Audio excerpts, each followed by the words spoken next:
കർത്താവിൻ്റെ അതിപരിശുദ്ധമായിരിക്കുന്ന നാമം ഇന്ന് പകലിൽ വീണ്ടും മഹത്വപ്പെടുമാറാകട്ടെ. നമുക്ക് ഒരുമിച്ച് ദൈവസന്നിധിയിലായിരിക്കാൻ കർത്താവ് സഹായിച്ചതോർത്ത് ഞാൻ കർത്താവിന് സ്തോത്രം ചെയ്യുന്നു. 76-ാമത്തെ സങ്കീർത്തനം, ആസാഫിൻ്റെ ഒരു സങ്കീർത്തനം എന്നുള്ള തലക്കെട്ടിൽ നമ്മൾ വായിക്കുന്ന ഒരു സങ്കീർത്തനമാണ് അല്ലേ? സ്തോത്രം.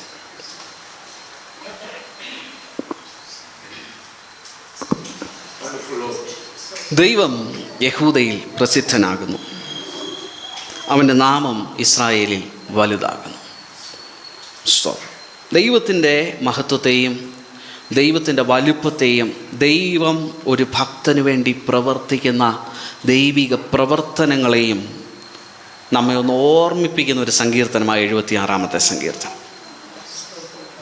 നമ്മുടെ പക്ഷത്ത് യഹോവയുണ്ടെങ്കിൽ, നമ്മുടെ പക്ഷത്ത് നമ്മുടെ കർത്താവുണ്ടെങ്കിൽ, സ്തോത്രം. പ്രിയമുള്ളവരെ, ഇന്ന് പകൽക്കാലം ആരാധനാവേളയിൽ ദൈവത്തിൻ്റെ പരിശുദ്ധാത്മാവ് നമ്മെ ഓർമ്മിപ്പിച്ചതുപോലെ നമ്മൾ ഭയപ്പെടേണ്ട കാര്യമില്ല, നമ്മൾ ഭാരപ്പെടേണ്ട കാര്യമില്ല. അവനെല്ലാം നോക്കിക്കൊള്ളും. ഇഹത്തിലുള്ളതും അവൻ നോക്കിക്കൊള്ളും, പരത്തിലുള്ളതും ദൈവം നോക്കിക്കൊള്ളും. സ്തോത്രം, സ്തോത്രം. ഒരിക്കലും ഒരു വൺ ആംഗിൾഡ് ആയിട്ടുള്ള സുവിശേഷമല്ല. സ്തോത്രം. എല്ലാ ദിശകളിലും സ്തോത്രം എഫക്റ്റീവായിട്ടുള്ള ഫലപ്രദമായിരിക്കുന്ന, സ്തോത്രം, അതിൻ്റേതായിരിക്കുന്ന അസ്തിത്വമുള്ള സുവിശേഷമാണ് നാം പിൻപറ്റുന്നത്, നാം സ്വീകരിച്ചത്, നാം ഏറ്റുപറഞ്ഞത്. സ്തോത്രം. ഹല്ലേലൂയ. അവൻ നമുക്ക് വേണ്ടി സകലവും നിർവഹിക്കുന്ന ദൈവമെന്നാണ് നാം കാണുന്നത്. സകലവും നിർവഹിക്കുന്ന ദൈവം, സകലവും നിർവഹിക്കുന്നത്. ആ സകലവും എന്ന് പറയുമ്പോൾ അതിനകത്ത് എന്തൊക്കെയുണ്ടെന്ന് നമുക്ക് ഡിഫൈൻ ചെയ്യാൻ സാധിക്കും. സകലവും. അത് ആരംഭിക്കുന്നത് ലോകസ്ഥാപനത്തിന്റെ മുമ്പേ നിന്ന, അന്ന് നമ്മെ ക്രിസ്തുവിൽ തെരഞ്ഞെടുത്തെന്ന് പറഞ്ഞെങ്കിൽ, ലോകസ്ഥാപനത്തിന് മുൻപേ നമ്മെ തിരഞ്ഞെടുത്തെന്ന് പറയുന്നെങ്കിൽ, അന്നു മുതൽ നമുക്ക് വേണ്ടി സകലവും നിർവഹിക്കുന്ന ഒരു കർത്താവ്. എത്ര പേർക്ക് ഇന്ന് പകൽക്കാലം വിശ്വസിച്ചൊരാമേൻ പറയാൻ പറ്റും? അന്നു മുതൽ. സങ്കീർത്തനക്കാരൻ പറയുക, ഞാൻ എൻ്റെ അമ്മയുടെ വയറ്റിൽ പിണ്ഡാകാരമാകുന്നതിന് മുൻപേ നീ എന്നെ കണ്ടു, എന്റെ സകല അസ്ഥികളും നീ കണ്ടു, ഒരസ്ഥി പോലും നിനക്ക് മറവായിരുന്നില്ല. നിയമിക്കപ്പെട്ട നാളുകളിൽ ഒന്നുമില്ലാതിരിക്കേ, സ്തോത്രം, നമ്മുടെ അപ്പനും അമ്മയും തമ്മിൽ വിവാഹം കഴിഞ്ഞിട്ടില്ലാത്ത സമയത്ത്, സ്തോത്രം, അങ്ങനെ ഒരു കുഞ്ഞുണ്ടാകുമെന്ന് അവർക്ക് പ്രതീക്ഷകളില്ലാത്ത സമയത്ത്, അതിനു മുൻപേ നമ്മളെക്കുറിച്ച് അറിഞ്ഞൊരു കർത്താവ്. പ്രിയമുള്ളവരെ, നമ്മളെക്കുറിച്ച് നല്ലതുപോലെ അറിഞ്ഞവൻ, പേര് ചൊല്ലി വിളിച്ചവൻ, ഉള്ളം കയ്യിൽ വരച്ചവൻ. അതുകൊണ്ട് ആ കർത്താവ് നമ്മുടെ കൂടെ ഉണ്ടെങ്കിൽ നമ്മുടെ ജീവിതത്തിൽ ഒന്നിനും ഭാരപ്പെടേണ്ട ആവശ്യമില്ല. നമ്മുടെ ഭാരങ്ങൾ അതിന് പകരം ദൈവസന്നിധിയിൽ ഇറക്കി വയ്ക്കുവാനുള്ള ഒരവകാശം, ഒരു സാവകാശം ദൈവം നമുക്ക് തന്നിട്ടുണ്ട്. എത്ര പേര് ഇന്ന് പകൽക്കാലം എന്നോട് ചേർന്ന് വിശ്വസിച്ച് ദൈവത്തിന് സ്തോത്രം ചെയ്യും, ഏറ്റുപറയും, കർത്താവേ, എൻ്റെ സകല അവസ്ഥകളിലും അങ്ങ് എനിക്ക് മതിയായവനാ, എനിക്ക് ഒന്നും മതി കർത്താവേ, എനിക്ക് അങ്ങൻ്റെ കൂടെ ഉണ്ടായാൽ മതി. ഹല്ലേലൂയ, സ്തോത്രം. സങ്കീർത്തനക്കാരൻ പറയുന്ന അതാ, ദൈവം യഹൂദയിൽ പ്രസിദ്ധനായി. യഹൂദയിൽ പ്രസിദ്ധനാകുന്നു എന്നുള്ള കാര്യത്തെക്കുറിച്ച് ഞാൻ ചിന്തിച്ചപ്പോൾ അറിയാതെ വേദപുസ്തകം തുറന്നപാടെ എൻ്റെ കയ്യിൽ കിട്ടിയ, അല്ലെങ്കിൽ എൻ്റെ കണ്ണിൻ്റെ മുമ്പിൽ വന്ന ഒരു വേദഭാഗമാണ് നെഹമ്യാവ് 4-ാം അധ്യായം. ഞാൻ സാധാരണ നമ്മൾ വേദപുസ്തകം തുറക്കുമല്ലോ, ജസ്റ്റ് കണ്ടത് ഞാൻ ചുമ്മാ ഒന്ന് വായിച്ചപ്പോൾ അവിടെ എഴുതിയിരിക്കുക, നെഹമ്യാവ് പണി ആരംഭിച്ചപ്പോൾ എതിരാളികൾ പറയുകയാ, യഹൂദയെ പോലൊരു ബലഹീന ജാതി എങ്ങനെ ഇത് പണിയും? സ്തോത്രം. ബലഹീന ജാതിക്ക് ബലമുള്ളവരാക്കി തീർക്കുന്നതുണ്ടല്ലോ ദൈവമാ. ഹല്ലേലൂയ. ഞാനും നീയും ബലഹീനരാണോ? മറ്റുള്ളവരെ പോലെ പറഞ്ഞു നിൽക്കാൻ നിനക്ക് കഴിവില്ലേ? മറ്റുള്ളവരെ പോലെ പിടിച്ചു നിൽക്കാൻ നിനക്ക് സാമ്പത്തികമില്ലേ? മറ്റുള്ളവരെ പോലെ സ്തോത്രം കേൾക്കത്തക്ക നിലയിൽ നിന്റെ വാക്കുകൾക്ക് ആധികാരികതയില്ലേ? പക്ഷെ ദൈവം നിന്റെ കൂടെ ഉണ്ടെങ്കിൽ അവൻ നിന്നെ നിർത്തേണ്ടടുത്ത് നിർത്തും. എത്ര പേരിന്ന് പകൽക്കാലം എന്നോട് ചേർന്ന് വിശ്വസിച്ച് ദൈവത്തിന് സ്തോത്രം ചെയ്യും? ദൈവം നമ്മോട് കൂടെ ഉണ്ടെങ്കിൽ, ഹല്ലേലൂയ, അവൻ നമ്മെ നിർത്തേണ്ടടുത്ത് നിർത്തും. Praise God. ദൈവത്തിന് മഹത്വം. ദൈവം യഹൂദയിൽ പ്രസിദ്ധനാകുന്നു. യഹൂദയുടെ നടുവിൽ പ്രസിദ്ധനായ ഒരു ദൈവം. ആ വാക്ക് ഞാൻ ഒന്നുകൂടെ എടുത്തു പറയുന്നു, ഒന്ന് ചിന്തിക്കാൻ വേണ്ടിയിട്ടാണ്. ഈ പ്രസിദ്ധനാവുക എന്ന് പറഞ്ഞാൽ എന്താ?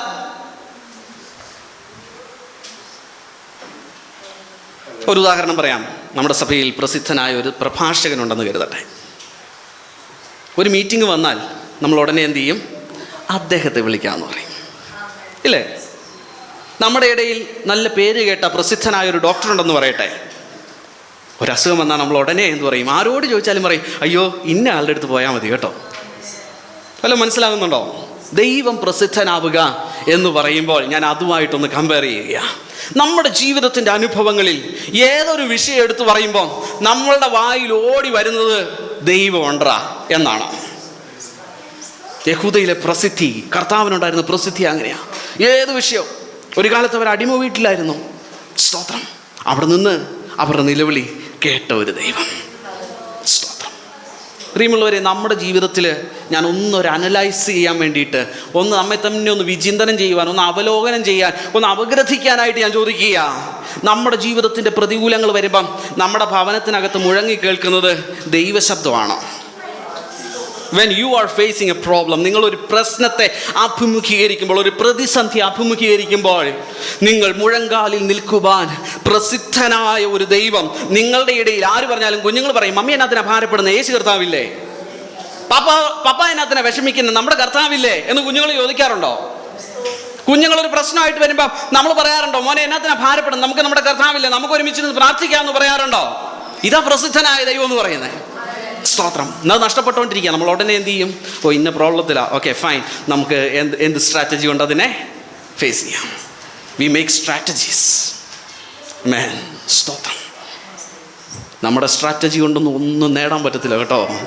സ്തോത്രം. നമ്മുടെ സ്ട്രാറ്റജികളൊക്കെ പരാജയപ്പെടുന്ന ഒരു പോയിന്റ് ഉണ്ട്.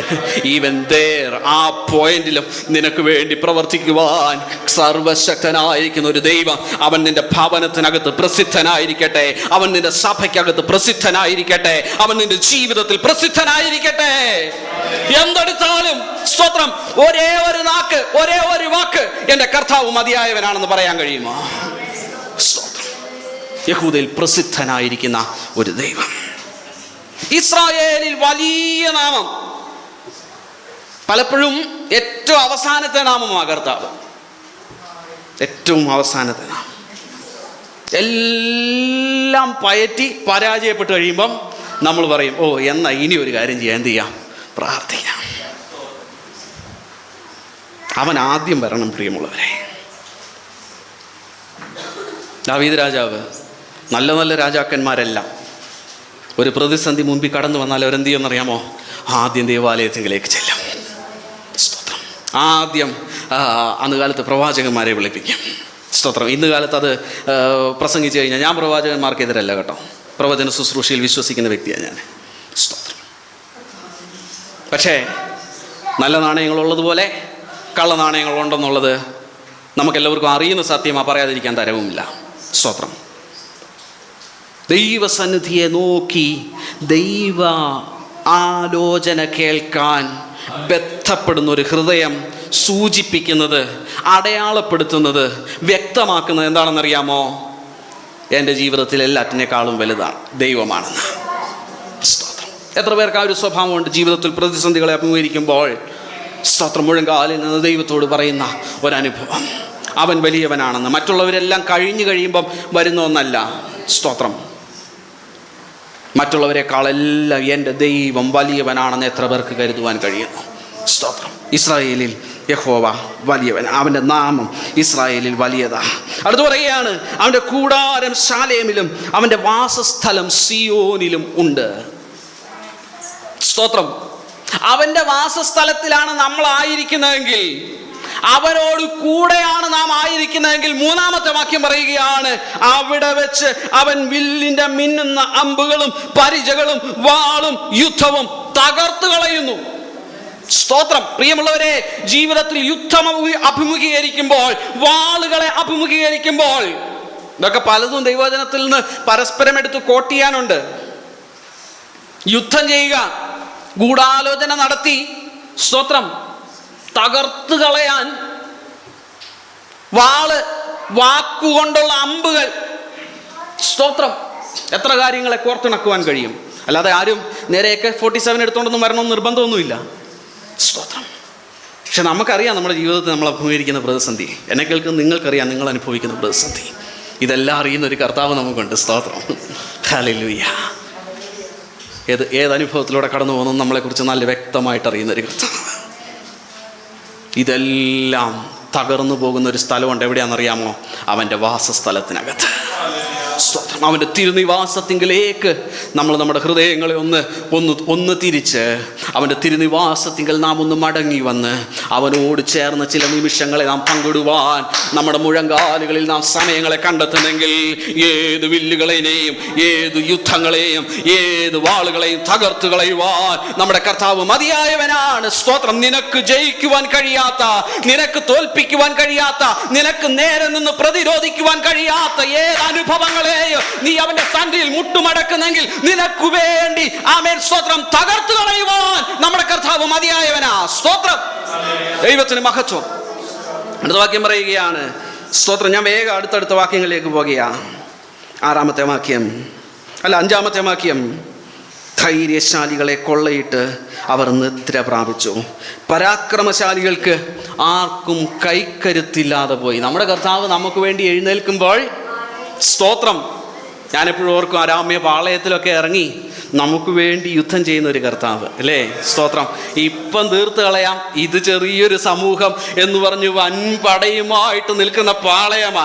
നാളെ ഗർജിച്ച് വീഴുന്ന സിംഹം പോലെ വിഴുങ്ങിക്കളയേണ്ടതിന് സ്തോത്രം എല്ലാ പ്ലാനും പദ്ധതിയും സകല പ്രതീക്ഷയുമായിട്ടിരിക്കുന്ന സ്തോത്രം പരാക്രമശാലികളായിരിക്കുന്ന ശത്രുക്കൾക്ക് കൈക്കരുത്തില്ലാതെ പോകത്തക്കവണ്ണം നമുക്ക് വേണ്ടി പ്രവർത്തിക്കുന്ന ഒരു ദൈവ കുഞ്ഞായിരിക്കുന്ന ഞാനും നിങ്ങളും എന്ത് ചെയ്യണം? അവന്റെ പാദപീഠത്തിങ്കൽ മുഴങ്കാൽ മടക്കുവാൻ തയ്യാറാകണം.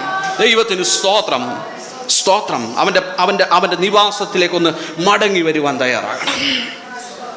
അടുത്ത് പറയുക, യാക്കോബിന്റെ ദൈവമേ, നിന്റെ ശാസനയാൽ തേരും കുതിരയും ഗാഢനിദ്രയിൽ വീണു. സ്തോത്രം. 9-ാമത്തെ വാക്യം. 8-ാമത്തെ വാക്യം. നീ സ്വർഗത്തിൽ നിന്ന് വിധി കേൾപ്പിച്ചു. നേരോടെ വിധിക്കുന്ന ഒരു കർത്താവ്. ശ്രദ്ധിക്കണേ, നേരോടെ വിധിക്കുന്ന ഒരു കർത്താവ്. നമ്മുടെ പരാതികൾക്കും നമ്മുടെ പരിഭവങ്ങൾക്കും പലപ്പോഴും എന്ത് കിട്ടാറില്ല? വെയിറ്റേജ് കിട്ടാറില്ല അല്ലേ? സ്തോത്രം.